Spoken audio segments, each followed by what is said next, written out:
Bonjour à tout le monde. Nouvelle session des rendez-vous FTH qui, voilà, cette fois sera consacrée aux matières. Alors, on le sait, hein, le choix des matières, c'est une étape clé dans la conception, la fabrication d'un produit textile. C'est pas la seule étape, mais c'est une étape fondamentale. Les performances, tout ce qui est durabilité, recyclabilité, traçabilité, aujourd'hui, les attentes sont vraiment nombreuses autour des matières. Alors, on avait envie de faire un petit point, voilà, où est-ce qu'on en est aujourd'hui à l'échelle mondiale, la répartition des matières, des fibres, etc. Donc ça, en fait, ça fait très longtemps qu'on ne l'a pas fait. Donc, ça nous permettait aussi de nous poser sur ce point. C'était l'objet du webinaire. Alors donc le marché mondial, les attentes du marché, et puis évidemment, puisque c'est notre cœur de métier, les innovations qui peuvent intervenir dans ce domaine-là. Alors, évidemment, le format d'1 heure, c'est un format qui est très court, donc on ne sera pas exhaustif. L'idée, c'est de vous proposer un panorama. L'idée aussi, c'est que vous puissiez, à travers le chat, évidemment, éventuellement nous faire part voilà, de vos souhaits ou de vos remarques, qu'on puisse traiter éventuellement d'autres points dans d'autres rendez-vous FTH avec d'autres éclairages. Aujourd'hui, c'est Carole Aubry-Menvaux qui doit être par là, que je ne vois pas parce que j'ai l'enregistrement dessus, mais qui va intervenir, donc directrice scientifique adjointe de l'IFTH. Et on a le plaisir aussi voilà, d'avoir deux témoignages d'industriels, donc la société Seguin-Mazural qui va nous dire quelques mots sur la laine et la société Masbeuf qui interviendra sur le filage. Donc on est ravis voilà, d'accueillir nos partenaires industriels dans ce rendez-vous FTH. Et puis voilà, si vous souhaitez inscrire des questions dans le chat, n'hésitez pas. On essaiera de répondre soit au fil de l'eau avec nos collègues, soit à la fin. Et je vais te laisser la main, Carole. Parfait. J'étais assez longue. Bonjour à tous. J'espère que vous m'entendez correctement. Effectivement, comme le disait Nadège, ce ne sera pas exhaustif et j'en suis la première frustrée. J'aurais aimé avoir une journée avec vous pour vous expliquer un petit peu toutes les innovations et la présence des matières fibres aujourd'hui. Mais on va essayer de faire un condensé en 1 heure. Alors effectivement, on ne va pas pouvoir tout évoquer. On essaiera vraiment peut-être de survoler l'ensemble des matières. Mais comme disait Nadège tout à l'heure, n'hésitez pas à revenir vers nous. Ce sera avec plaisir qu'on pourra approfondir certains points qui vous intéressent particulièrement. Il a fallu malheureusement pour aujourd'hui faire des choix. Hop. Alors, que j'arrive. Alors, les matières premières. Effectivement, donc elles sont au cœur de nos produits, hein, que ce soit pour la mode, l'habillement et les textiles techniques.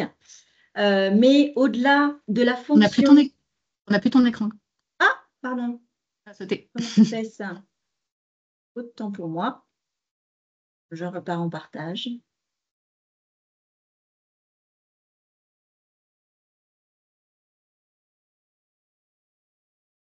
Hop. Est-ce que c'est bon cette fois-ci? Super. J'espère que ça ira pour la suite. Donc, je disais, effectivement, les matières sont au cœur de nos textiles, effectivement.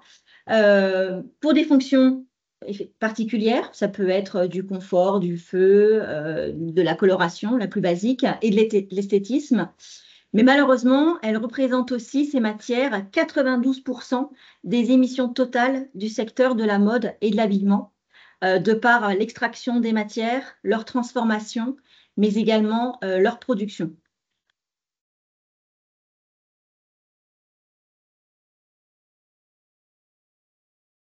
On ne peut pas passer à chaque fois.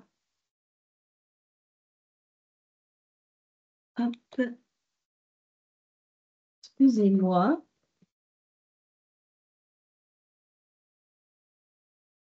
Voilà.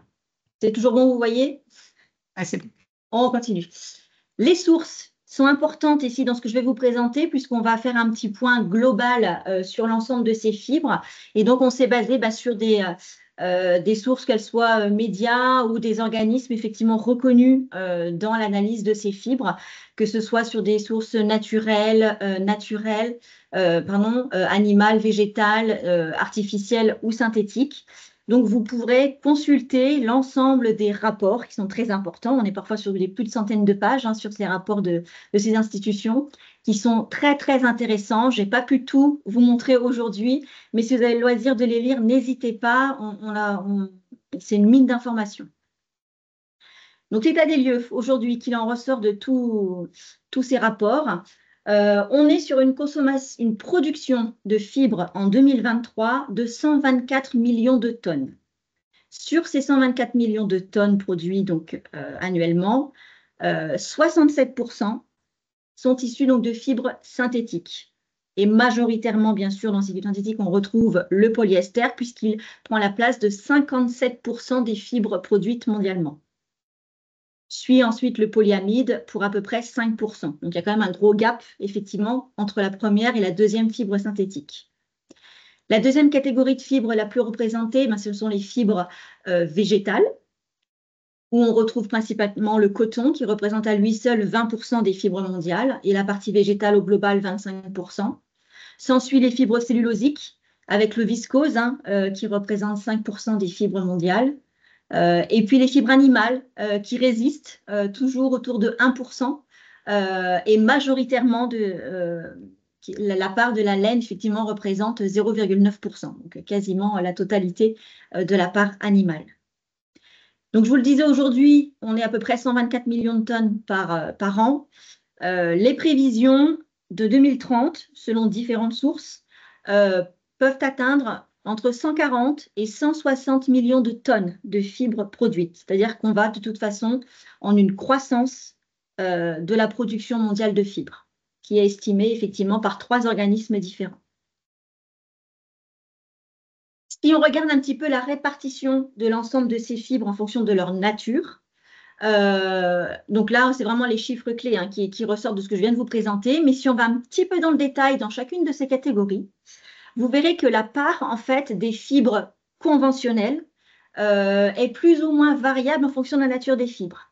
Par exemple, sur les fibres végétales, on voit notamment pour le coton que la part du conventionnel est aujourd'hui de 70% et non conventionnel, c'est-à-dire tout ce qui est fibres organiques, avec des certifications climate, ce genre de choses, et recyclées, représente quand même presque 30% des fibres de coton aujourd'hui produites. À l'inverse, dans les fibres synthétiques, tout ce qui est, par exemple, polyester, polyamide, on remarque que la part du conventionnel reste beaucoup plus majoritaire, puisqu'on a à peu près 88% pour le polyester et 97% pour le polyamide. Donc, la part de fibres plus sustainable, en fait, est beaucoup plus réduite pour la partie synthétique. Et surtout la part biosourcée, puisqu'on va voir que dans les fibres synthétiques, seulement 0,01% des fibres base polyester sont biosourcées. Un peu plus pour le polyamide, mais quand on dit un peu plus, ce n'est que 0,5%. Et par contre, cela représente à peu près 0,7% pour les fibres cellulosiques. Voilà, donc effectivement, une part très disparate entre la nature de fibres, entre les fibres conventionnelles et les fibres biosourcées recyclées. Les fibres recyclées représentent aujourd'hui un peu moins de 8% des fibres mondiales et seulement moins de 1% sont issus de textiles pré- ou post-consommation. Et si on va dans le détail justement de ces fameuses fibres recyclées actuellement sur le territoire, eh bien, on voit une évolution de la part de ces fibres dans les fibres globales.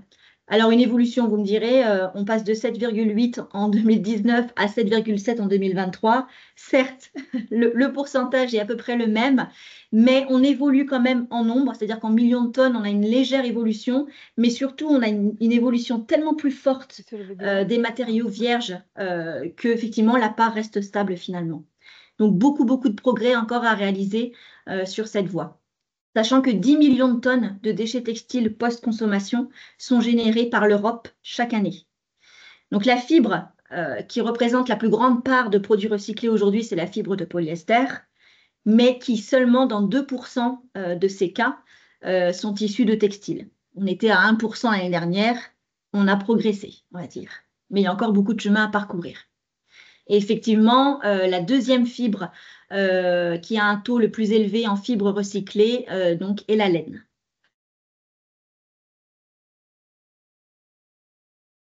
Pour la production européenne, où est la place donc, des fibres et des fils dans cette production? Eh bien, pas très importante, effectivement, puisqu'on s'aperçoit que, issu de rapports Euratex, la part des fibres et fils produites en Europe ne représente que 11% des produits textiles produits textiles et d'habillement, et seulement 7% des produits exportés hors Europe. Le pays, le premier exportateur pour nous en textile est l'Italie, en zone européenne. Et donc, la production, effectivement, de ces fibres sur le territoire est un axe, effectivement, de développement pour nous en Europe. Donc, on a fait l'état des lieux de aujourd'hui où nous en sommes dans la production mondiale et européenne de ces fibres. Les attentes pour demain.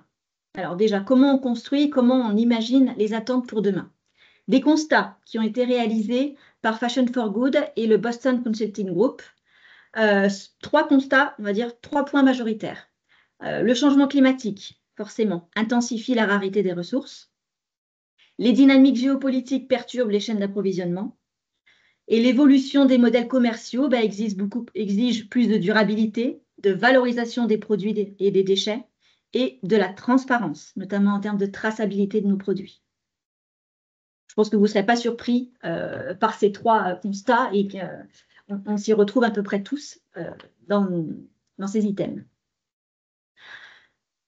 D'autres points révélés avec une vision stratégique 2030 qui a été rédigée par le BISFA et commanditée par l'Union européenne, qui nous apporte ici quelques visions effectivement stratégiques également, et on voit que l'économie circulaire tout au long de la chaîne de valeur de production des textiles est retrouvée ici. On a les matières premières, on a l'utilisation de substances dangereuses, les process de fabrication qui respectent l'environnement, la durabilité des produits, la vie, effectivement, limiter la fast fashion, la fin de vie du produit, comment on gère nos déchets, mais avant de produire nos déchets, comment on répare, comment on réemploie. Voilà, ce sont des choses qui ont été identifiées clairement prioritaires pour la stratégie textile. Et tout ça avec la qualité des textiles qu'on leur demande, mais aussi le fait qu'ils soient abordables économiquement. Et sans oublier une petite part d'innovation. Si on peut effectivement innover dans tout ce cadre, là, on obtient, on va dire, le Graal de la nouvelle fibre. Les visions, justement, à l'horizon 2030 pour la répartition de ces fibres. On a une hypothèse de à peu près 127 millions de tonnes de fibres qui seront produites cette année. Et on voit que, on est toujours, je vous le disais tout à l'heure, en croissance de production de ces fibres, puisque la prévision est d'atteindre à peu près 147 millions de tonnes en 2030. Et ce que vous verrez ici, c'est que la répartition entre les natures de fibres est à peu près similaire entre aujourd'hui et ce qui est prévu dans 5 ans. Et la part, effectivement, du coup, des synthétiques va encore augmenter d'ici à l'horizon 5 ans. Et du coup, la croissance sera principalement liée à la production de ces fibres. Donc, un gros challenge sur, justement, rendre plus circulaire la production de ces fibres. Les demandes en fibres nouvelle génération, donc autrement dit les Next Gen Fiber, que vous retrouvez dans le rapport de Fashion for Good. Qu'est-ce que c'est? Ça veut dire quoi, des fibres de nouvelle génération? Quelles sont les tendances pour 2030? L'idée ici, c'est par catégorie de fibres.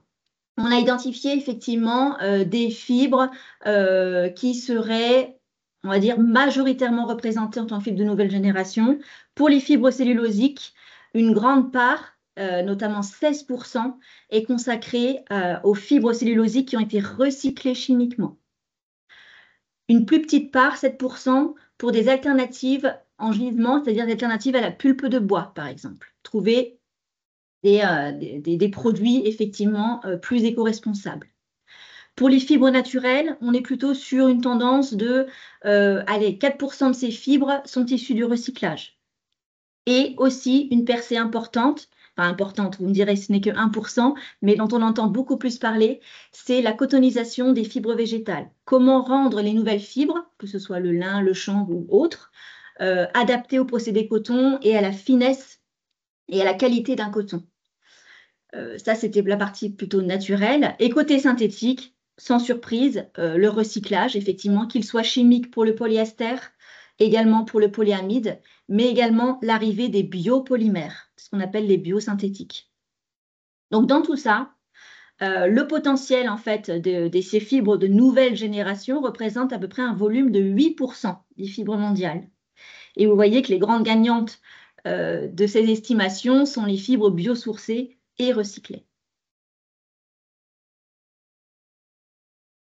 Alors, oui, on est prêt à développer ces fibres, mais selon quel modèle, effectivement, puisqu'on sait aujourd'hui qu'on a des contraintes économiques importantes. Fashion for Good a également mis en évidence un petit peu une espèce d'évolution des coûts de ces fibres à différentes étapes de leur développement. On sait très bien qu'en phase de R&D, une fibre va être onéreuse. C'est des procédés lents, petits volumes, etc. Et puis, quand on aura fini cette phase d'évolution, on va arriver à une phase de scale-up. Donc là, le scaling, on va commencer à engranger un peu de volume, à tâter un petit peu le marché pour pouvoir effectivement commencer à engranger des volumes à une phase semi-industrielle du développement du produit. Et puis vient une phase ultime où l'adoption de cette fibre est validée, on a des commandes, on a des volumes demandés et on est en capacité de produire. Et de ce fait-là, on a un prix effectivement de plus en plus acceptable et là, on arrive sur un marché. Alors, vous allez me dire, c'est bien beau, c'est courbe sur le papier, mais qu'en est la réalité? Eh bien, juste un petit rappel des fibres qui ont déjà suivi ce parcours. Ça va peut-être rassurer celles qui sont en cours, puisqu'on a eu pas mal de success stories ces dernières décennies. Et la première, le spandex, qui lui est né, on va dire, dans les années 50 avec le développement de la fibre lycra, qui était à la base un marché de niche, c'est-à-dire une fibre qui coûtait 100 $ du kilo. Dans les années 80, eh bien, la fibre a réussi à introduire les marchés du sportwear grâce à Nike et Adidas. Les volumes ont commencé à augmenter, on a pu réduire le coût à 35-40 $ du kilo.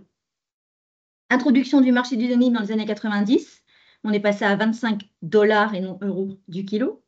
Et puis les années 2000, effectivement, introduction de la lingerie, la mode, on est à un coût aujourd'hui de 9 $ du kilo. Donc on a divisé par 10 en 50 ans. Voilà, donc la courbe que je vous ai montrée, ce n'est pas une courbe sur 5 ans. Voilà, ça peut prendre du temps, ça peut prendre des décennies. Un autre cas qui en est la preuve, la fibre lyocell, développée dans les années 70, en alternative éco-responsable à la rayonne, et qui avait un coût à l'époque supérieur de 30 à 50% de la fibre rayonne. L'acquisition dans les années 2000 par Lenzing a permis d'accélérer les avancées technologiques, d'augmenter la production, et un effet de levier très important, c'est l'accès aux brevets, puisque la concurrence a été levée dans ces années-là. Enfin, les brevets ont été apportés dans le domaine public et la concurrence a pu se développer. Et donc, une baisse de coût pu être engrangée de 5 à 7%. Et aujourd'hui, la fibre lyocell, elle représente 5% du marché des fibres cellulosiques. Donc, une belle réussite. Et de l'espoir. Pour les années à venir, donc là, on va aller jusqu'à 2050. Selon chaque catégorie de fibres, donc pour les fibres animales, les challenges, on va dire, principaux identifiés sont les alternatives, notamment aux plumes, pour les années, fin des années 2020. Et puis, des solutions pour les alternatives au cuir. Effectivement, on verra tout à l'heure que déjà des alternatives se préparent, notamment des solutions plutôt végétales.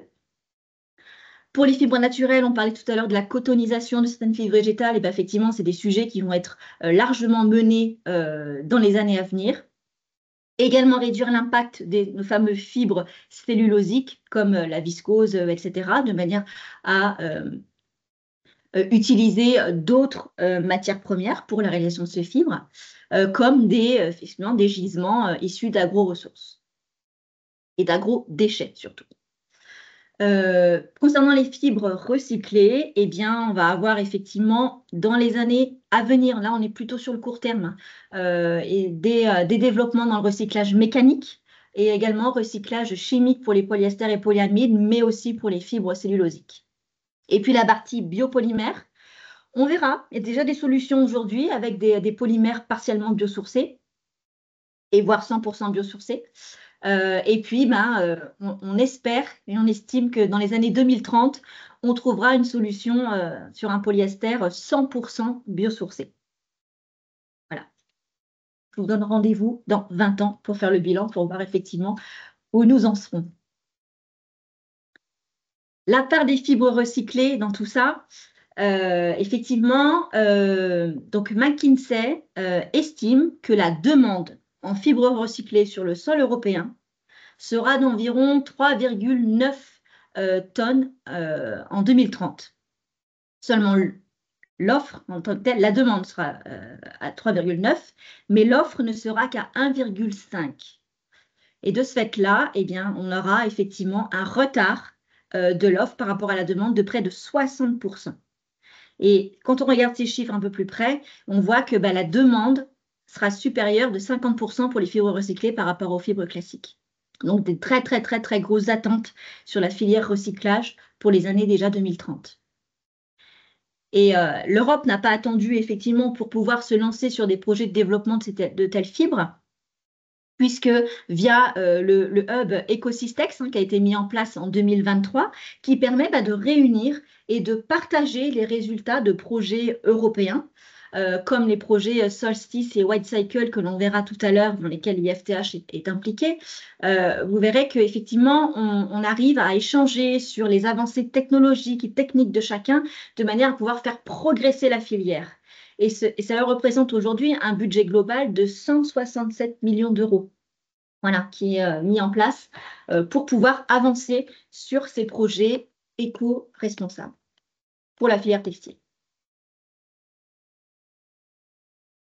Alors, si on prend maintenant des exemples d'innovation et de développement, donc là, je vais vous présenter des développements et innovations qui seront à différentes échelles. On aura des échelles industrielles avec des produits que vous pourrez acheter demain, par exemple, et puis des produits plutôt en développement. Alors, en développement avec quand même un démonstrateur industriel, voire en développement presque à l'échelle paillasse.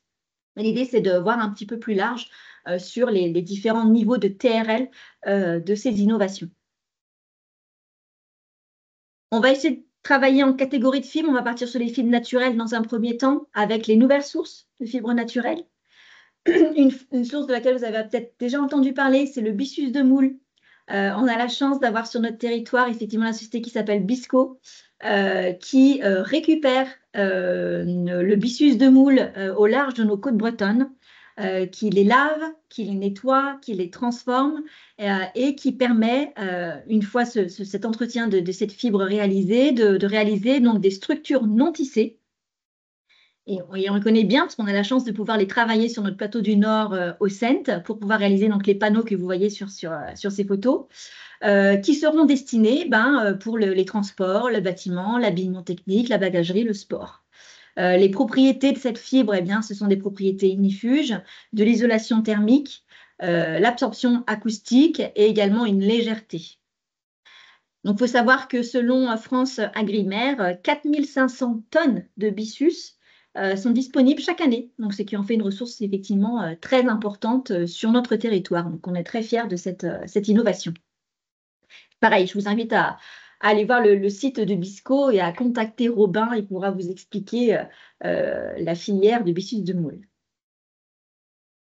D'autres fibres plus exotiques, on va partir sur les fibres d'ananas. Effectivement, qui ont été récupérées et pour lesquelles on a pu produire donc, le produit Pignatex. On parlait tout à l'heure des alternatives au cuir. Et bien ici, effectivement, grâce à ces fibres d'ananas, a pu être développées des solutions végétales en alternative au cuir. Voilà, donc c'est une utilisation de ces fils. Donc, ce n'est pas un fil en tant que tel, c'est une charge, effectivement, dans une structure alternative au cuir. Et puis, on a une société italienne qui s'appelle Due du Latte, qui, elle, travaille aussi différentes ressources naturelles, comme la caséine de lait, le riz et le café, pour développer et travailler des nouvelles fibres. Donc, il faut savoir que la caséine de lait, elle a des fonctions antibactériennes et elle permet effectivement de développer des fibres également très confortables. Le riz, quant à lui, absorbe l'humidité et est une fibre cellulosique, effectivement, également pour des aspects de confort. Le café, en tant que tel, alors ce n'est pas une fibre, ce sera une charge. Les petits morceaux de café sont introduits dans un fil de polyester et qui permet ensuite d'absorber éventuellement les mauvaises odeurs et également de diffuser un confort thermique à l'utilisation. Donc, si vous voulez plus de renseignements sur ces fibres, n'hésitez pas à consulter le site de Due Latte. Si on vient sur des fibres un peu plus conventionnelles pour les fibres naturelles, on a beaucoup parlé des filières chanvre et lin ces derniers temps, parce qu'on a la chance effectivement en France d'être le premier producteur mondial de fibres de lin, enfin de lin, pardon, pas de fibres de lin, et troisième producteur de chanvre. Et que effectivement, ces deux cultures présentent un fort potentiel économique et environnemental pour notre territoire, pour réduire l'empreinte carbone, limiter les consommations d'eau et voilà, effectivement, une transformation locale. L'État, pour cela, a accompagné déjà près de 27 projets depuis 2021 et a investi près de 43 millions d'euros d'aide pour pouvoir développer ces filières. IFTH a également un projet en cours qui s'appelle Géonat, porté par la société Géochambre aujourd'hui, qui nous permet de travailler sur le fait de démontrer le potentiel d'intégration de ces géotextiles à base de chanvre dans des structures routières, dans les géotextiles, pour remplir des fonctions de séparation et de filtration. Donc, c'est un projet plutôt bas TRL, financé projet ANR, avec les accompagnements de laboratoire. Mais voilà, il faut savoir que ce sont des sujets qui sont regardés depuis l'amont de la filière. Et puis, on a eu des annonces au Salon de l'Agriculture cette année de 5 nouveaux projets financés dans le cadre du programme France 2030 pour renforcer la filière et la chaîne de valeur donc, pour le lin et le chanvre, avec notamment des ouvertures d'usines de teillage en Bretagne et notamment, par exemple, une filature à sec à l'infini, pareil, une usine de filature qui s'ouvrira également sur le sol breton. Et puis, des projets géotextiles pour la production de géotextiles base naturelle. Donc, on en parlait tout à l'heure avec Géonat, mais là, c'est plutôt à échelle industrielle. Imaginez le scale-up de ce que pourrait être Géonat. Et puis, une usine de défibrage de chanvre en Atlantique.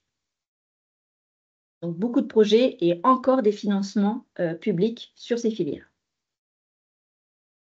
Des exemples d'innovation qui ont été présentés au GIEC la semaine dernière, avec la raquette Babola, qui a été réalisée à partir de fibres développées par Ecotechnilin, qui permet effectivement d'améliorer l'absorption acoustique et du coup améliorer le confort de l'utilisateur et une meilleure frappe de balle. Également, une innovation apportée par la société Temka, qui a utilisé donc, les panneaux donc, Amplitex de chez Bicomp pour réaliser donc, des panneaux de bardage dans la création de la façade de la Cité scolaire internationale Jacques Chirac à Marseille. Voilà, vous pouvez voir la photo, effectivement. Petit chantier. Et puis, pour finir en beauté sur les fibres naturelles, je vais laisser la parole à Olivier Segard, donc de Segard Mazurel, qui va mieux parler que moi de la laine et de ses bienfaits. Je vous laisse la parole, Olivier. Merci, Carole. Donc, merci en tout cas de nous donner l'occasion de parler de la laine.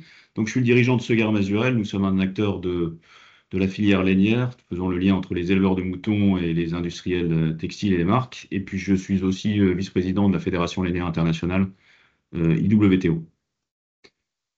Alors, la laine, vous pouvez passer le... Voilà. Donc, c'est une fibre naturelle et renouvelable. Renouvelable et, je dirais, naturellement recyclée. Bon, ça vient du poil de mouton, comme vous le savez.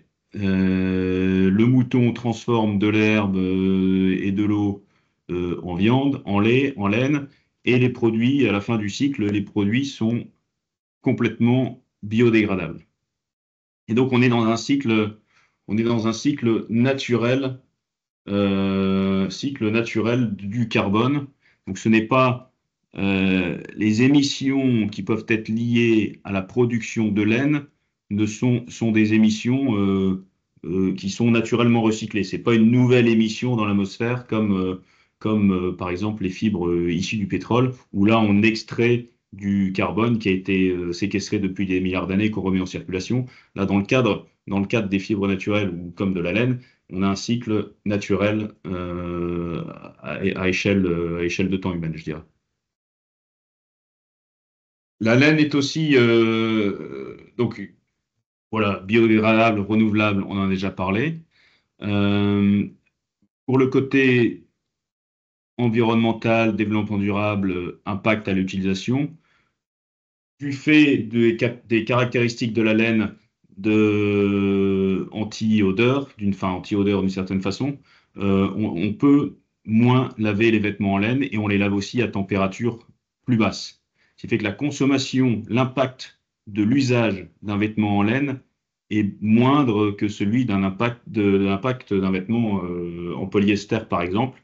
On le lave moins souvent, on a moins besoin de le laver et à plus basse température.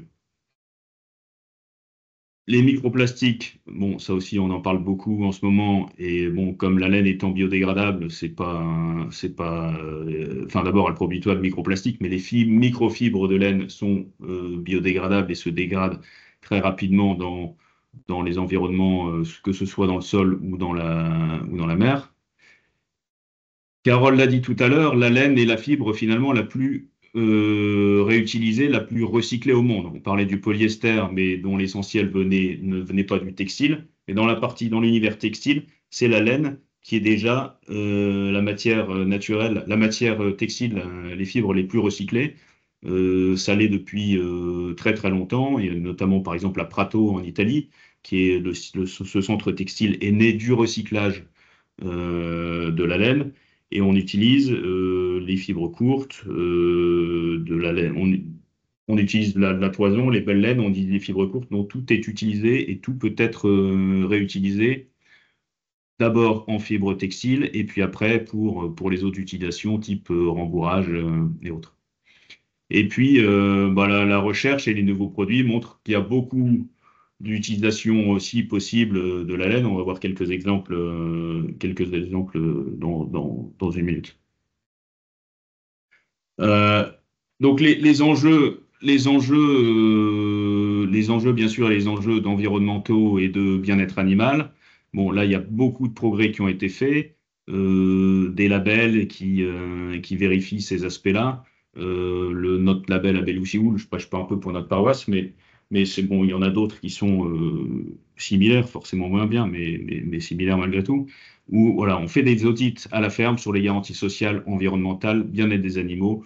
Il y a des systèmes solides de traçabilité. Donc là, sur ces aspects-là, les systèmes existent déjà et sont disponibles sur le marché.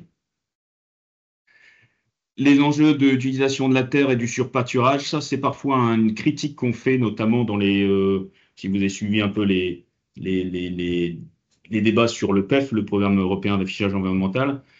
Il y a un critère qui est l'utilisation de la terre.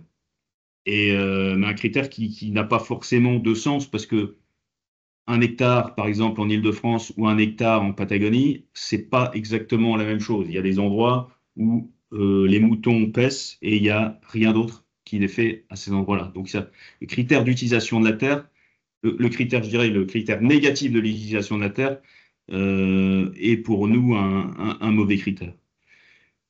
Ce qui se passe, en revanche, c'est que avec des pratiques d'agriculture génératrice, notamment, on améliore les sols. Donc, il y a un impact, l'élevage ovin a un impact sur l'amélioration des sols l'entretien des territoires, l'entretien de nos montagnes, ce qui vous permet de skier aussi tranquillement sans risque des avalanches parce que les moutons mangent l'herbe et du coup, on a de l'herbe courte, droite qui maintient le manteau neigeux et pas des longues herbes couchées sur laquelle la neige glisse. Bon, ça, c'est un petit exemple, mais il y a aussi tous les aspects d'entretien des, des, des, des herbes sèches qui fait que les feux, la limitation de propagation des feux à certains endroits. Donc voilà, il y a plein d'aspects positifs de l'élevage, l'agriculture régénératrice. On a aussi déjà des preuves, même si on en parle depuis, je dirais que l'agriculture régénératrice fait le buzz depuis 1 ou 2 ans ou 3 ans. On a des preuves, notamment en Afrique du Sud, de personnes qui travaillent sur ces méthodes d'agriculture régénératrice depuis déjà un demi-siècle. Et on peut voir, preuve à l'appui, et aussi baqué par des chiffres de pluviométrie pour ne pas, voilà, pour ne pas tricher, parce que c'est facile de montrer un beau paysage après une belle pluie. Mais on a déjà des preuves de l'amélioration des territoires à ce niveau-là. Donc, acheter de la laine, consommer de la laine, ça participe à la lutte contre la désertification. Je fais un peu un raccourci, mais c'est effectivement le cas. Voilà, et la laine, bon, bah, c'est du poil animal, c'est complètement inoffensif. Après, évidemment, ça dépend de ce qu'on y fait comme traitement, comme teinture et tout ça, mais là, on rentre dans le cadre législatif européen, notamment, REACH et autres. Le lavage de la laine a fait beaucoup de progrès en utilisant des savons, des détergents nettement meilleur, enfin moins mauvais en tout cas pour l'environnement, ou nettement meilleur pour l'environnement. Et puis voilà, la laine peut être écotex, enfin, il y a plein de possibilités possibles à ce niveau-là. Donc, et c'est utilisé dans plein de domaines. Et puis voilà, quelques exemples de produits ou d'innovation, d'utilisation pour prouver un peu, pour illustrer un peu les caractéristiques de la laine. Euh, Donc, vous avez à gauche ce qu'on appelle oui, et tout à droite la Dynamic Breathability, où là, on mesure vraiment. Je prends l'exemple, par exemple, d'un sportif qui fait un trek en montagne, qui monte, qui est sous le soleil, sous le cagnard, qui a très chaud, qui transpire très fortement, et puis qui arrive en haut, dans le vent, qui passe à l'ombre. Et là, l'avantage de la laine, en tout cas le côté caractéristique technique d'un vêtement en laine, fait que ben, on n'a pas ce frisson, ce côté tout froid quand on a un vêtement mouillé sur le dos dans le vent. La laine reste isolante, même mouillée, et, on a il y a des essais, des essais qui ont été faits, des mesures qui ont été faites, et on voit que la variation de température et la récupération de température est nettement meilleure qu'avec d'autres fibres.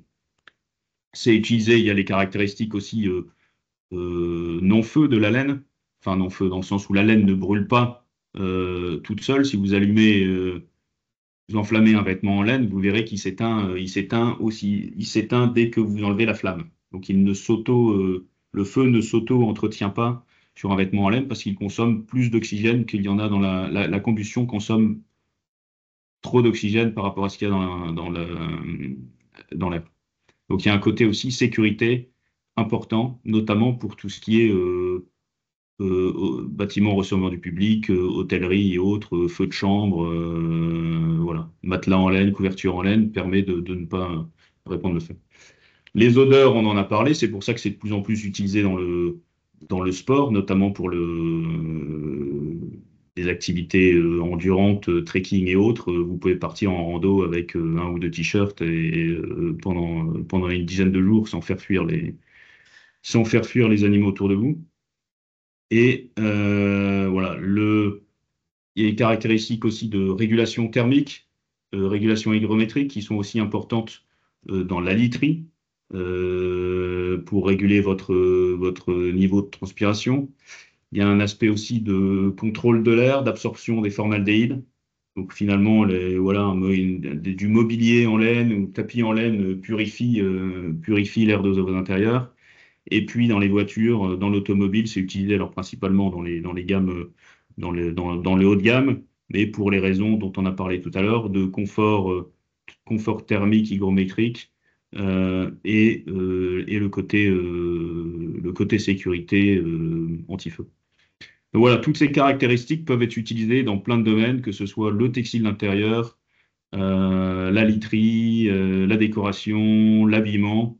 Et voilà, donc c'est à la fois une matière innovante et une matière utilisée depuis plusieurs milliers d'années.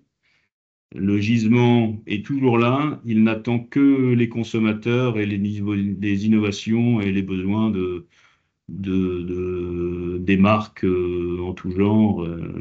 Voilà. Et nous sommes à votre disposition. Et si vous voulez en savoir plus, vous êtes les bienvenus, moyennant un petit frais, mais au au prochain congrès de la Fédération lainière internationale qui se tiendra à Lille, en France, au centre de la France, comme vous le savez, du 20 au 22 mai.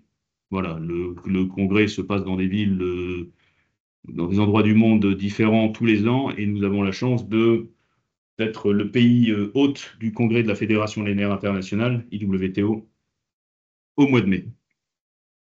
Voilà, l'IWTO et moi-même sommes à votre disposition pour tout autre renseignement. Merci, Carole. Merci Olivier pour cette intervention et j'espère que ça va soulever effectivement plein de belles idées pour l'utilisation de la laine dans le futur. Alors, on continue notre parcours des fibres. On va passer brièvement aux fibres artificielles pour aller plus longuement après sur la partie synthétique. Les avancées sur les fibres artificielles, effectivement, à échelle industrielle, vous pouvez trouver aujourd'hui la fibre Refibra, qui a été développée donc, par la société Lenzing et qui permet d'introduire dans le pulpe de bois utilisé pour la réalisation donc, de cette viscose des déchets de coton issus de chutes de production. Et donc, cette fibre Refibra contient 30% de coton revalorisé par le procédé Tencel. Voilà. Donc, ça permet de réintégrer un procédé déjà industriel en utilisant différentes sources de pulpe. Des procédés en développement avec la société anglaise Worn Again qui aujourd'hui travaille sur des solutions de valorisation de polycoton.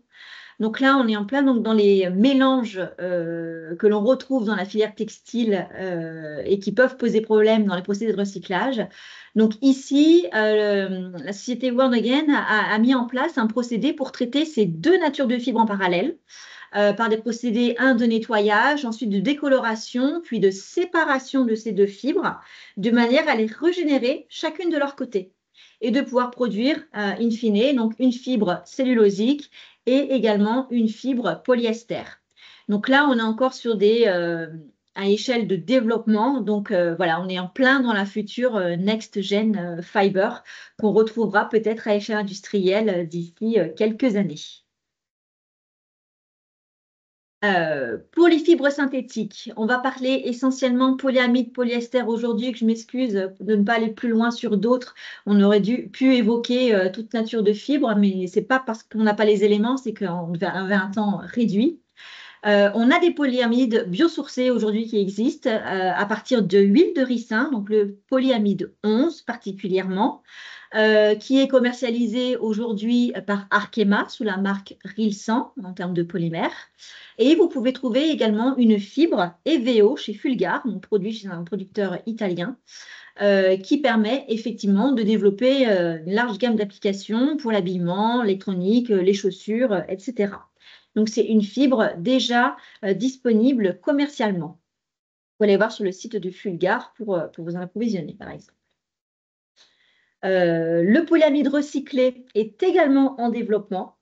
BASF a communiqué en fin d'année dernière, effectivement, sur donc son polyamide 6 recyclé Loopamide, qu'il a développé conjointement, notamment avec Inditex et Radici pour le filage. Et ils ont pu aller jusqu'à la commercialisation d'une veste chez Zara, que vous voyez ici en photo. Une veste qui était pour un coût de plus de 200 € et qui est partie très, très, très rapidement. Malheureusement, les quantités étaient très faibles. au grand désespoir de BASF, Inditex et également Radici, puisque ils sont en phase de scaling, mais ont beaucoup de problèmes de disponibilité de gisement en Europe. Un gisement qui doit être, pour cette technologie, être majoritairement et même à plus de 80% composé de polyamide 6. Donc, une vraie difficulté pour BASF, pourtant gros industriel chimiste, de pouvoir mettre en place cette filière.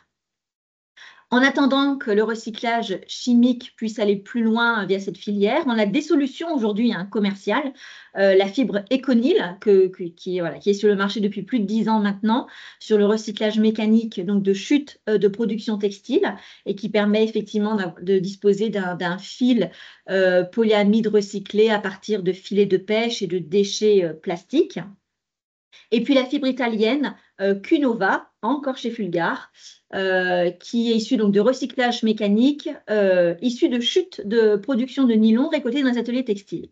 Voilà, donc on n'est pas sur des produits post-consommation, on reste effectivement sur essentiellement des produits chute de production, voire autres plastiques, filets de pêche.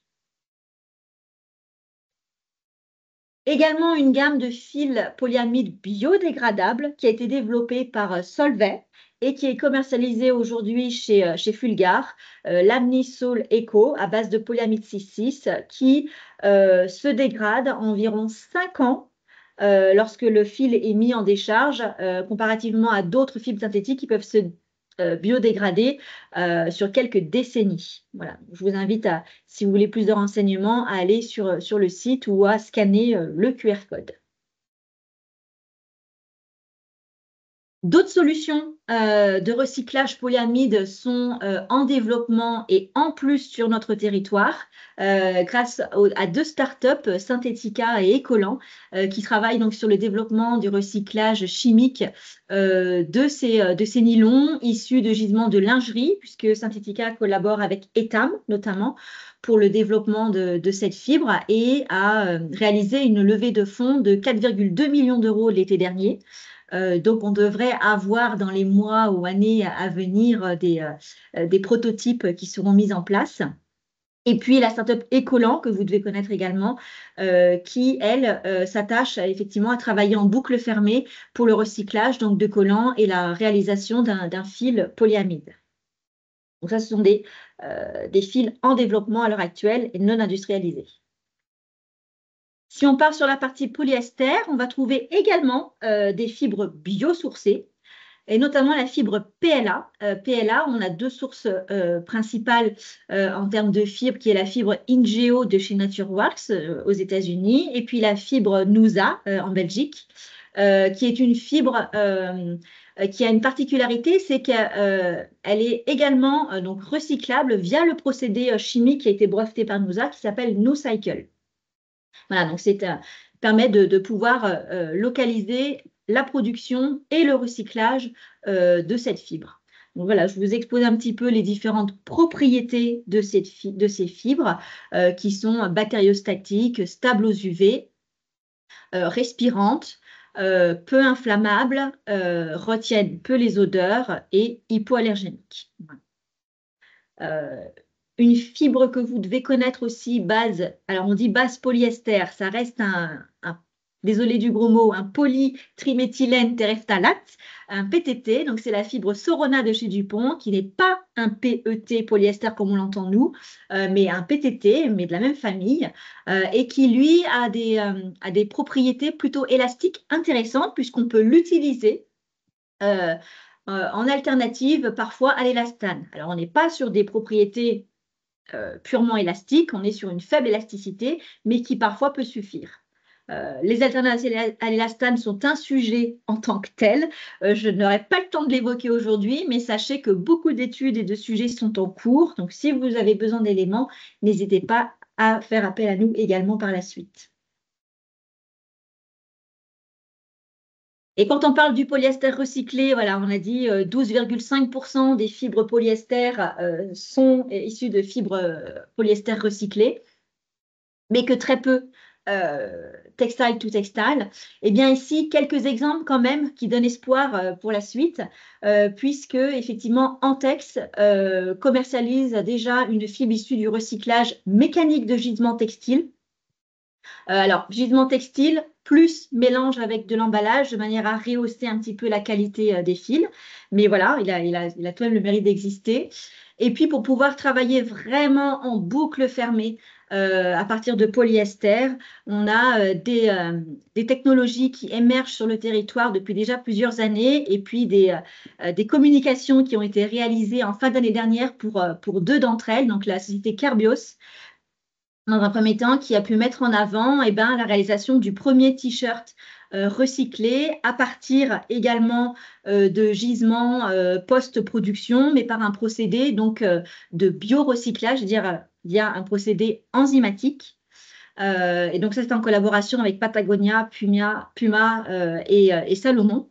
Et puis la société également Recycleit, qui a pu mettre en place aussi, via son procédé de recyclage chimique, une fibre recyclée polyester à partir d'anciens maillots fabriqués par Nolt. Voilà.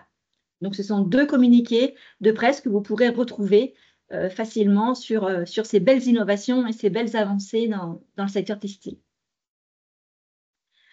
Et puis, les innovations ne s'arrêtent pas là, puisqu'on l'a vu tout à l'heure, hein, le polyester, il est rarement tout seul dans nos textiles, malheureusement. Et pour cela, en fait, on l'a vu, l'Europe accompagne beaucoup les projets. Et on est fiers de participer à deux d'entre eux, donc que je vous présente brièvement, mais vous pourrez aller voir plus de détails sur les sites de chacun. Le premier projet Solstice. On a la chance de travailler avec Recycleit sur ce projet, justement pour pouvoir travailler sur des textiles complexes. Voilà, on sait que le polyester est rarement seul. L'impact du coton, de l'élastane sur ces produits est étudié dans le cadre de ce projet. On a un partenariat européen assez dense. On travaille donc effectivement sur le recyclage polyester sur la partie France avec Axel One, Recycleit, IFTH. Et on a également une partie de développement de fils recyclés polyamide, plutôt côté Allemagne, puisqu'on travaille en collaboration avec le DITF également sur ce sujet, qui sont très, très acteurs sur ce domaine. Autre projet européen sur lequel on est impliqué, et là on a la chance de travailler cette fois-ci avec Carbios, donc on est très fiers de travailler avec ces deux entités, pour le recyclage enzymatique, où là, les gisements complexes, puisqu'on va vraiment travailler sur du textile, des polyesters issus de pneumatiques, mais également issus des polyesters enduits, comme les inductions polyuréthane.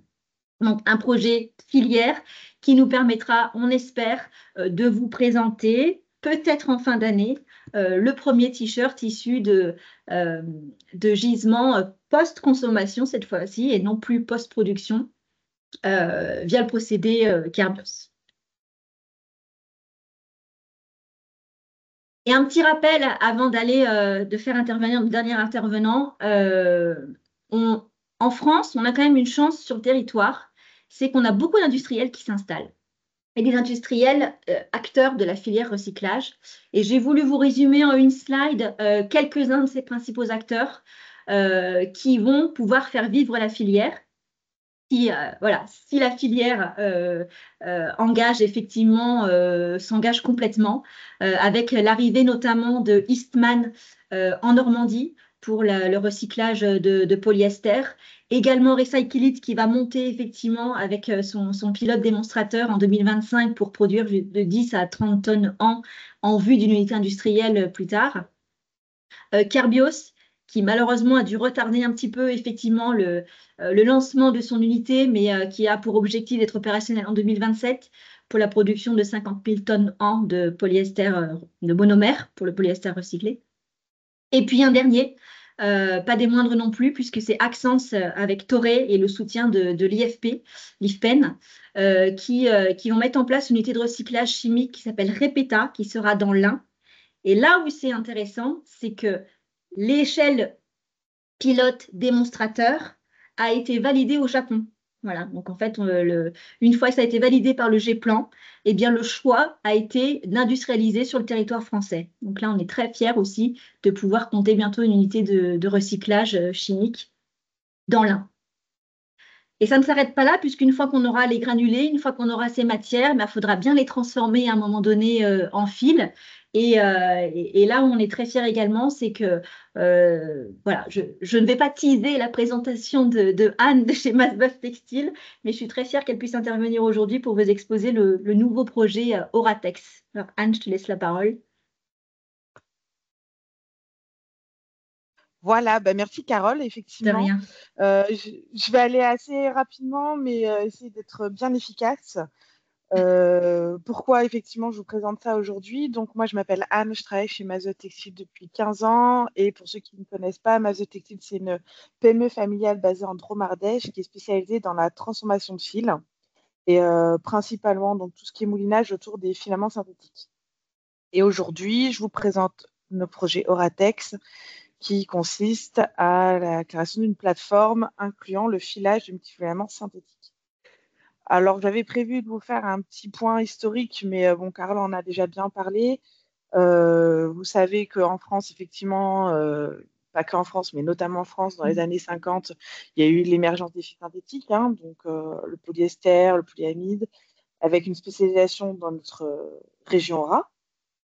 Et puis, à partir des années 90, puis des années 2000, on a vu une délocalisation de ces productions, un désengagement des groupes chimiques dans les applications filage textile et sur le territoire français. Et suite à ça, donc aujourd'hui, on se posait la question sur le textile déjà depuis plusieurs années, mais pour l'avenir, voilà, comment on peut faire? Et c'est là où effectivement Oratex vient à tout son sens, parce que donc je vous ai remis un peu sur cette diapo la place effectivement du fil dans la filière textile, rapidement qu'à partir de différents granulés, on vient justement pouvoir par extrusion filage faire notamment des poils, donc des types de fils en multifilaments, que après on vient transformer, donc avec différents process, hein, du guipage, de la texturation, du câblage, de l'assemblage, voilà, tout ce qui peut exister. Et ces fils transformés et fonctionnels vont donc être tissés, tricotés pour réaliser des textiles. Voilà, donc au filage moulinage. Et Oratex, effectivement, nous, on intervient surtout sur la partie fil, multifilament. On a donc ce projet de mettre à disposition une plateforme avec une ligne de filage multifilament en voie fondue et surtout pour des quantités industrielles et des conditions industrielles. Alors, quantité industrielle, je m'explique, on sort du laboratoire de la R&D pour aller plus sur des petites et des moyennes séries. On n'atteint pas forcément, on n'a pas l'objectif d'être filateur et de faire des tonnages de fil classiques, mais justement de pouvoir favoriser l'industrialisation des nouveaux polymères dans des conditions industrielles. Et donc, cette ligne de filage va être adaptée donc, à polymères, polyester et polyamide, et notamment les polymères biosourcés et recyclés. Donc, en pratique, c'est un projet qui a commencé en 2024 et qui vise qu'en 2027, cette plateforme soit totalement opérationnelle. Donc, elle va être localisée dans la Drôme, hein, sur un de nos sites industriels. Avec ce projet, donc, on le mène en partenariat avec l'IFTH et Tectera. Donc, l'IFTH pour la partie R&D, hein, effectivement, tous les fils qu'on va pouvoir filer sur la machine R&D de l'IFTH, on va pouvoir les transformer industriellement sur notre machine chez Oratex. Et avec Tectera aussi pour la partie animation et structure de cette plateforme, parce que notre volonté, c'est d'ouvrir cette plateforme et de la rendre accessible à tous les acteurs industriels, ou pas d'ailleurs, mais on vise forcément l'industriel, qui auraient besoin justement de travailler des nouveaux produits sur ce type d'outils. Voilà, tu peux avancer, voilà, Carole. Et donc, on a pris comme exemple, effectivement, de montrer que Oratex s'intègre très bien dans une économie circulaire, dans la filière de recyclage, même locale, qui est en train d'émerger, effectivement, dans la région. Voilà, pour aller vraiment de façon très explicite, la volonté avec Oratex, c'est pas de filer du polyamide ou du polyester classique. C'est plutôt Carole parlait des next-gen fibers, c'est vraiment de travailler les nouveaux polymères, de pouvoir valider leur industrialisation, et ça fait du sens pour Mazotte Textile parce que nous, on est déjà effectivement équipés et on a un énorme savoir-faire sur tout ce qui concerne la transformation de fil. Donc, on peut aller jusqu'au fil fonctionnel et pouvoir après le proposer. Voilà, donc aujourd'hui, Oratex, nous, on cherche aussi à savoir qui ça peut intéresser, pour quel type de produit. On a une machine de filage qui va effectivement être installée début 2026. Donc on commence déjà à travailler avec l'FTA sur certains projets en polyamide et en polyester, mais voilà, toujours sur de l'innovation. Et ça a fait sens pour la partie recyclage parce que ça nous permet d'avoir l'entièreté de la filière textile localement. Voilà, j'étais un peu rapide vu l'horaire, mais n'hésitez pas effectivement à nous contacter. Donc, on a un site internet, on a une page LinkedIn, même Carole qui fait part au projet, effectivement, est un bon interlocuteur, moi aussi. On est là pour répondre à toutes vos questions et à réfléchir à comment intégrer les problématiques que vous pouvez avoir dans notre projet. Voilà, merci beaucoup. Merci Yann, super.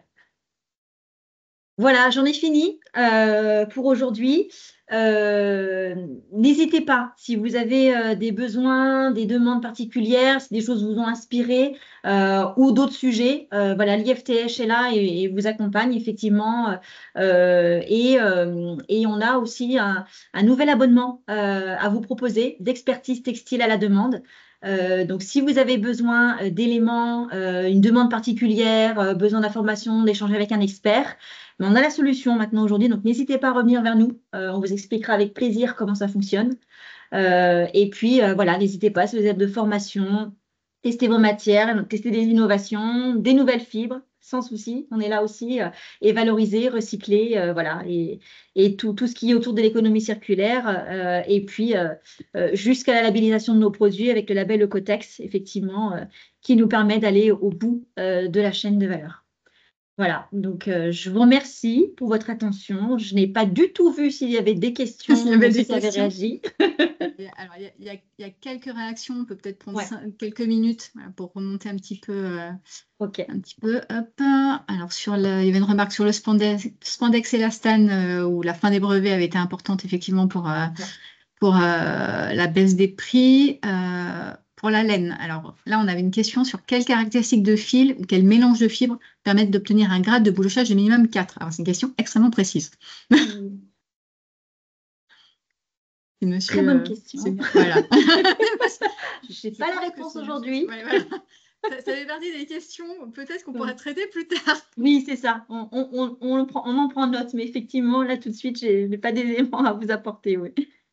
J'avais des collègues qui intervenaient sur les qualités de la laine, voilà, sur les performances, notamment anti-balistique. Alors, malheureusement, c'est d'actualité, anti-perforation, gilet pare-balles, etc.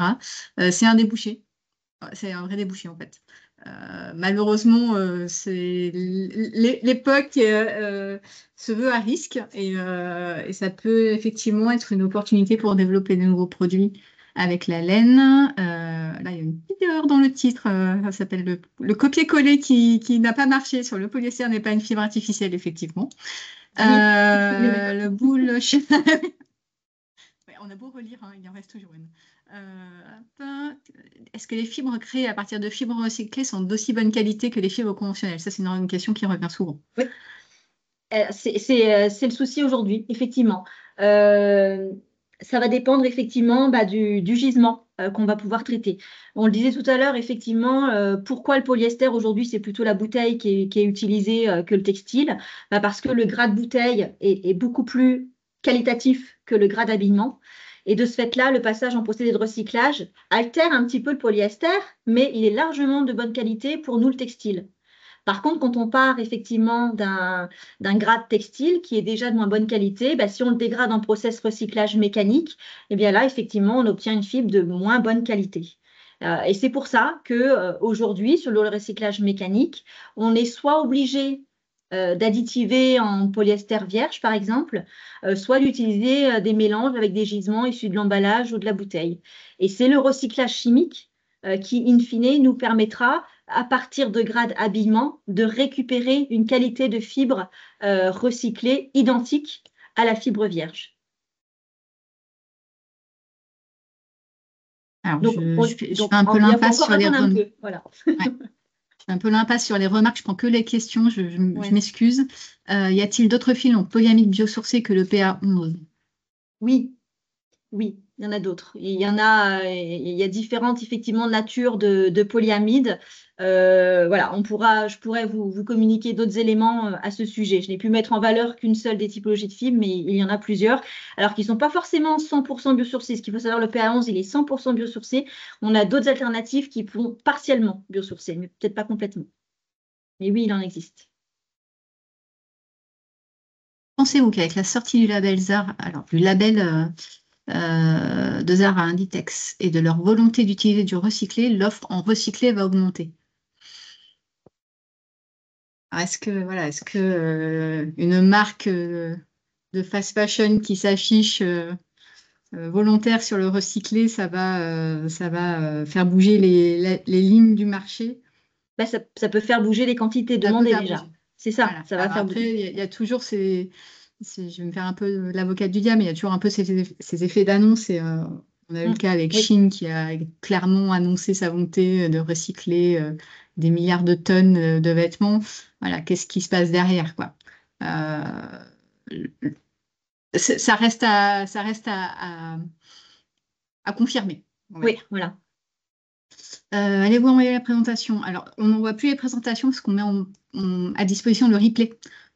Donc, moi, je vais envoyer le lien avec le replay si l'enregistrement est tout OK à partir de demain.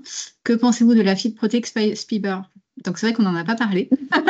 Il y avait trop de choses. L'araignée, la fameuse, qui revient souvent. Effectivement, c'est voilà, on a malheureusement pas pu tout aborder. Si vous avez effectivement des fibres comme ça auxquelles vous pensiez que vous avez besoin des compléments d'information ou de retour, n'hésitez pas à nous envoyer un petit message et on vous fera un retour spécifique sur ces fibres. Mais là, effectivement, c'est difficile de tout aborder. Il y a plusieurs commentaires sur effectivement la mesure des impacts environnementaux pour une réelle éco-conception. La problématique de l'éco-conception, elle est prégnante dans la filière.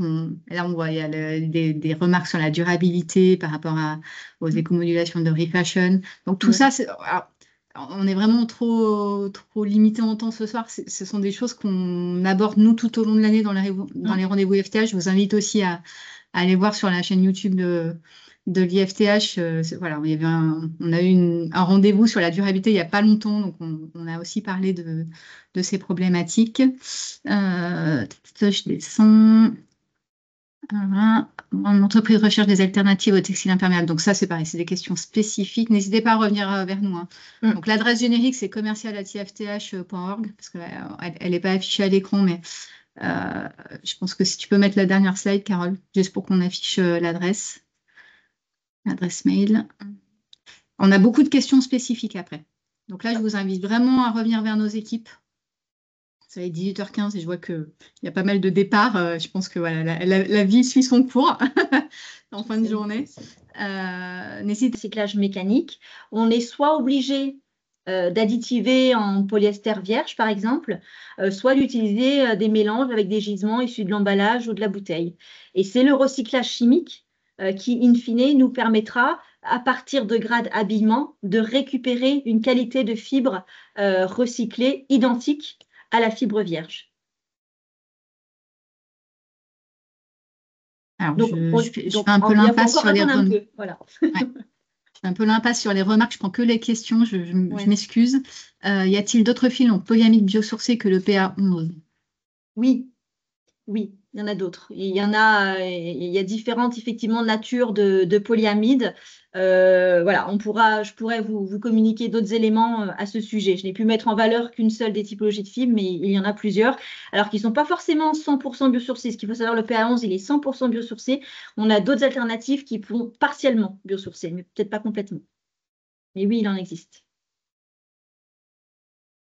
Pensez-vous qu'avec la sortie du label Zara, alors du label de Zara Inditex et de leur volonté d'utiliser du recyclé, l'offre en recyclé va augmenter? Alors, est-ce que une marque de fast fashion qui s'affiche volontaire sur le recyclé, ça va faire bouger les lignes du marché? Bah, ça peut faire bouger les quantités Ça peut demandées faire déjà. bouger.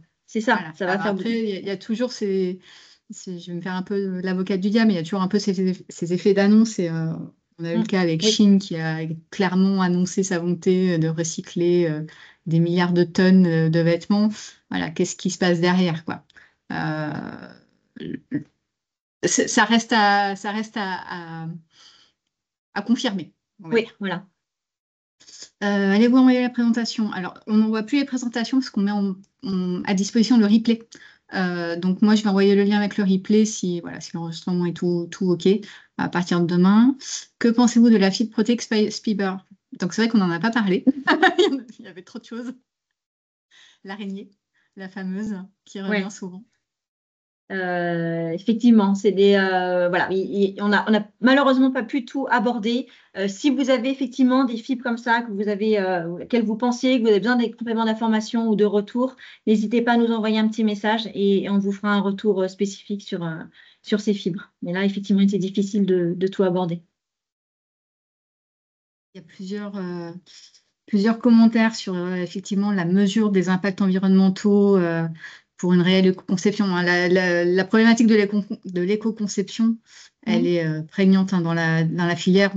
Là, on voit il y a des remarques sur la durabilité par rapport aux éco-modulations de refashion. Donc tout ça, on est vraiment trop limité en temps ce soir. Ce sont des choses qu'on aborde nous tout au long de l'année dans les rendez-vous FTA. Je vous invite aussi à aller voir sur la chaîne YouTube de l'IFTH. Voilà, on a eu un rendez-vous sur la durabilité il n'y a pas longtemps, donc on a aussi parlé de ces problématiques. Je descends. Une entreprise recherche des alternatives au textile imperméable. Donc ça, c'est pareil, c'est des questions spécifiques. N'hésitez pas à revenir vers nous. Hein. Donc l'adresse générique, c'est commercial@ifth.org, parce qu'elle n'est pas affichée à l'écran, mais je pense que si tu peux mettre la dernière slide, Carole, juste pour qu'on affiche l'adresse mail. On a beaucoup de questions spécifiques après. Donc là, je vous invite vraiment à revenir vers nos équipes. Ça va être 18h15 et je vois qu'il y a pas mal de départs. Je pense que voilà, la vie suit son cours en fin de journée. N'hésitez pas à revenir vers nous. Et juste sur un petit point sur la nouvelle offre IFTH, nous, on fera une information de toute façon plus large. Hein, c'est une offre qui vient tout juste de sortir et qui permettra justement, je vois beaucoup de questions un peu spécifiques, d'avoir des premières réponses, en tout cas des premiers éléments de réponse sur ces thématiques-là, sur tout l'aspect justement impact environnementaux, réglementation, etc. On a possibilité d'apporter des réponses de façon ponctuelle, au moment où vous en avez besoin surtout. On vous présentera tout ça un petit peu tout au fil de l'eau durant les prochaines semaines. Et puis, je crois qu'on va conclure. Hein. On va conclure. Merci beaucoup. Hein, vous avez été très nombreux à vous inscrire, à participer aussi. Vous êtes encore nombreux maintenant, à 18h15. Rendez-vous le mois prochain. Voilà, pour un nouveau rendez-vous FTH. Merci à nos deux partenaires industriels du jour. Hein, moi j'ai encore appris des choses sur la laine. Oratex, je connaissais un petit peu du coup, mais sur la laine, voilà, super intéressant. Donc, au plaisir de rééchanger sur ces sujets. Si vous avez des questions directes à leur poser, n'hésitez pas, on fera passer les questions. Hein, n'hésitez pas à nous contacter. Et puis voilà, moi je vais vous souhaiter une très belle fin de journée et à bientôt. Merci à tous, à bientôt. Merci.